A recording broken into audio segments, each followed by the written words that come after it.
The closet in the new house had a weird smell. She couldn't quite put her finger on it, but it was musty and stale like old books and dirt. It wasn't a smell she disliked, just one she couldn't quite place. While unpacking, she found an old wooden mask tucked behind some coats.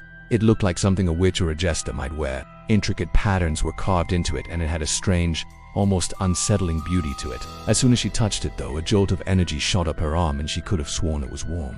But when she turned it over in her hands, it was cold. She brought the mask back to the closet to put it on the shelf, but that's when she noticed the writing on the back. She couldn't make out the words at first, but they seemed to glow under her touch. As she traced the lines with her fingers, the musty smell from the closet filled her nostrils again, along with the smell of decay and something else, something akin to wet dog. When she finally deciphered the words on the back, they read, "Beware, for I am the keeper of forgotten souls." A shiver ran down her spine. She didn't want to put the mask on, but she couldn't bring herself to destroy it either. So she left it on the shelf and went to bed. That's when the breathing started. At first it was barely audible, just a faint in and out through the mask. Then it grew louder. Soon she was gasping for air, her heart pounding in her chest. She tried to ignore it, tried to convince herself it was just her imagination. But the breathing continued, and as the night wore on, it grew more and more frantic. She got out of bed to find the source of the noise. Perhaps there was an animal trapped in the closet.